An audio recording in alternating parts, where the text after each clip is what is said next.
Todos hemos escuchado que el poder puede corromper a una persona. Hemos visto múltiples ejemplos en muchos medios de cómo esto es posible, muchas veces dependiendo del cargo o rol que te toque seguir.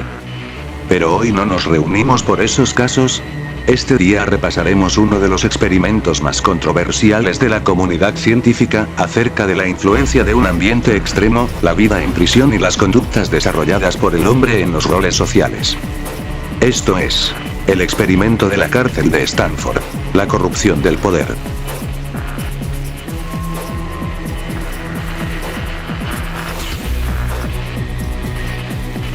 Para hablar de este experimento tenemos que hablar de su creador, Philip Zimbardo, que no es desconocido en el canal, pues en 1969 haría un experimento con 2 autos que daría nombre a la teoría de las ventanas rotas. Si quieres conocer esa teoría y qué pasó con los 2 autos, tengo un video explicando esa teoría. Te dejaré el link al video en la descripción y en la esquina superior. Para entender el experimento, también se tiene que tomar en cuenta la inspiración de este, que fue otro experimento controvertido, el experimento de Milgram, porque fue dirigido por el psicólogo de la Universidad de Yale, Stanley Milgram. Milgram quería analizar la obediencia a la autoridad. Su inspiración fueron los juicios de Nuremberg que juzgaron los crímenes de alemanes tras la Segunda Guerra Mundial.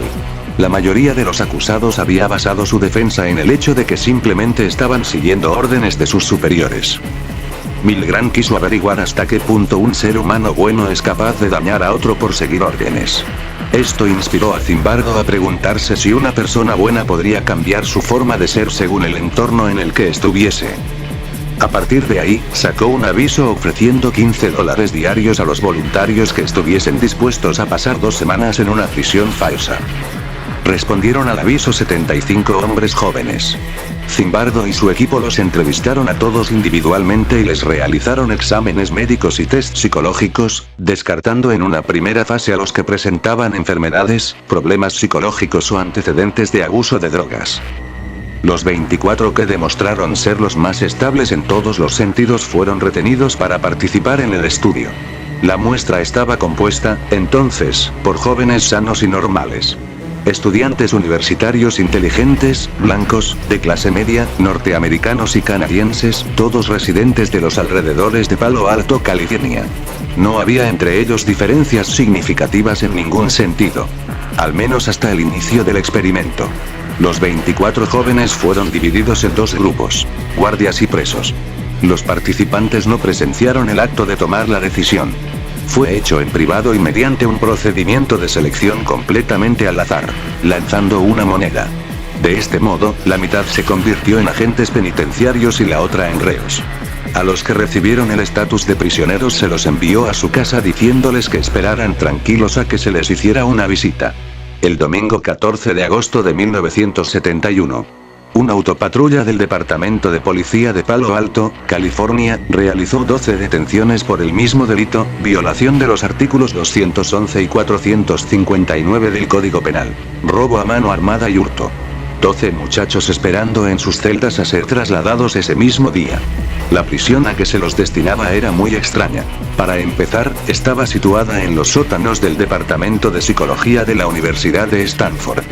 Desde un principio se les entregó un instructivo que decía que los prisioneros vivirían confinados mientras que los guardias cumplirían turnos de 8 horas antes de regresar a sus hogares. Se les exigió firmar un contrato y un formulario de conformidad donde declaraban relevar de toda responsabilidad a Zimbardo, a los experimentadores, a la universidad y al mismísimo gobierno federal norteamericano.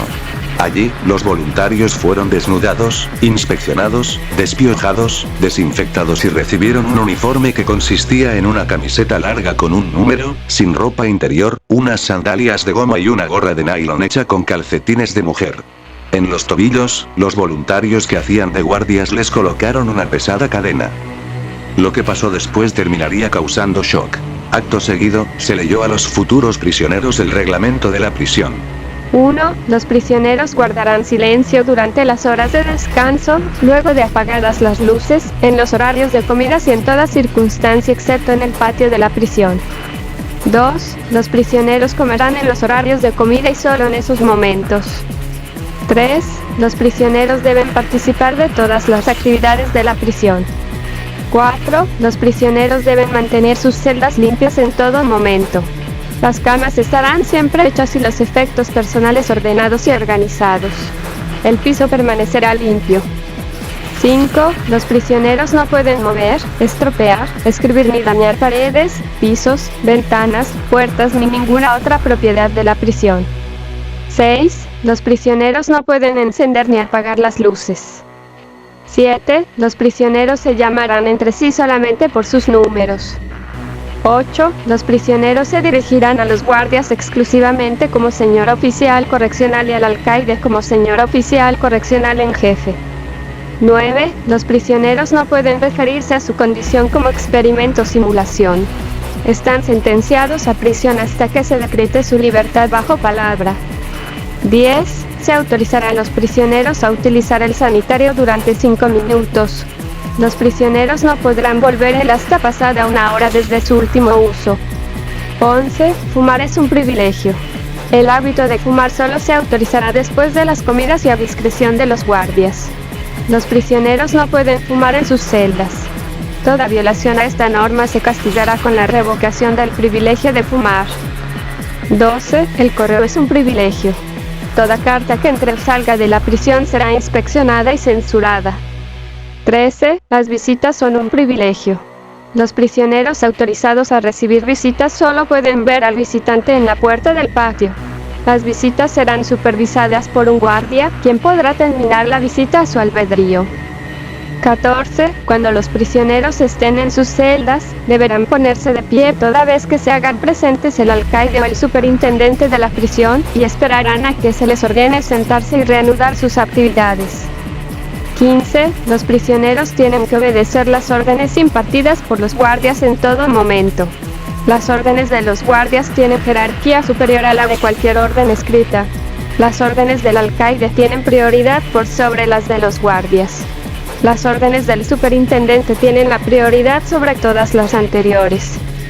16. Los prisioneros obligatoriamente denunciarán ante los guardias cualquier violación a las normas. 17. La violación de cualquiera de estas normas será castigada. Como se observa, todo el procedimiento de admisión estaba diseñado para quebrar la personalidad y la individualidad del prisionero. Si a esto sumamos que se le quita hasta su nombre y se convierte en un mero número, su situación psicológica se vuelve mucho más angustiosa y traumática. El experimento se descontroló rápidamente. Apenas comenzó el experimento, los guardias comenzaron a mostrar conductas abusivas que al poco tiempo se convirtieron en sádicas. Los prisioneros sufrieron y aceptaron un tratamiento sádico y humillante a manos de los guardias, y al final muchos mostraban graves trastornos emocionales. Los enviaban constantemente a confinamiento solitario, los desnudaban, los obligaban a hacer flexiones, a dormir sobre el suelo, les ponían bolsas de papel sobre sus cabezas y los obligaban a hacer sus necesidades en cubetas. El segundo día se desató un motín. Los guardias se prestaron como voluntarios para hacer horas extras y disolver la revuelta, atacando a los prisioneros con extintores sin la supervisión directa del equipo investigador. A partir de ese momento, los guardias trataron de dividir a los prisioneros y enfrentarlos, situándolos en bloques de celdas buenos y malos, para hacerles creer que había informantes entre ellos. Esta treta fue muy efectiva, pues no se volvieron a producir rebeliones a gran escala. Se abandonaron rápidamente la higiene y la hospitalidad. El derecho de ir al lavabo pasó a ser un privilegio que podía ser denegado. Se obligó a algunos prisioneros a limpiar retretes con sus manos desnudas. Se retiraron los colchones de las celdas de los malos y también se forzó a los prisioneros a dormir desnudos en el suelo de hormigón. La comida también era negada frecuentemente como medida de castigo. Además, se los obligó a ir desnudos como humillación. A medida que el experimento evolucionó, muchos de los guardias incrementaron su sadismo, particularmente por la noche, cuando pensaban que las cámaras estaban apagadas. Los investigadores vieron a aproximadamente un tercio de los guardias mostrando tendencias sádicas genuinas. Zimbardo decidió terminar el experimento prematuramente cuando Christina Maslach, una estudiante de posgrado que no tenía que ver nada con el experimento, objetó que la prisión mostraba unas pésimas condiciones y se sobrepasaba de lo moralmente correcto, tras ser reclutada para realizar entrevistas. Zimbardo se dio cuenta que, de las más de 50 personas externas al experimento que habían visto la prisión, ella fue la única que cuestionó su moralidad. Tras apenas 6 días, 8 antes de lo previsto, el experimento fue cancelado.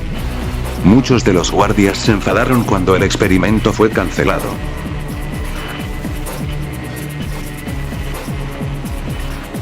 El experimento de la prisión de Stanford fue severamente criticado por intelectuales de distintos sectores y tendencias. Lo menos que se dijo de él fue que fue antiético, moralmente objetable, violatorio de los derechos humanos y caminante del peligroso límite de lo anticientífico. Se ha dicho que el resultado del experimento demuestra la impresionabilidad y la obediencia de la gente cuando se le proporciona una ideología legitimadora y el apoyo institucional. Se asume que fue la circunstancia la que desencadenó el comportamiento de los participantes y no sus características individuales. Algunos de los críticos del experimento argumentan que los participantes basaban su conducta en cómo se esperaba que se comportasen o que la modelaron de acuerdo con estereotipos que ya tenían sobre prisioneros y guardias. Como un juego de rol o una actuación de teatro, Zimbardo respondió que, aunque inicialmente pudiera haber sido un juego de rol, los participantes internalizaron sus papeles a medida que el experimento continuó. Aún después de años el experimento sigue dando de qué hablar, especialmente en torno a las preguntas de si el avance científico justifica las violaciones de derechos humanos, o si debe permitirse la crueldad para obtener conocimiento, e incluso si realmente en el fondo todos somos sádicos, ya sea por las circunstancias o el entorno. En esos momentos todos somos propensos a ser permisivos con la crueldad, o simplemente no ceder ante ella. Sería fácil decir, oh, yo nunca habría hecho eso. Pero no puedes saberlo. Es la verdad, no puedes saberlo. Ahora sé de lo que soy capaz y eso duele. No sé cómo decirlo, pero me duele saber lo que soy capaz de hacer. Inmediatamente simulacro para nada. Era una prisión, dirigida por psicólogos en vez de por el Estado.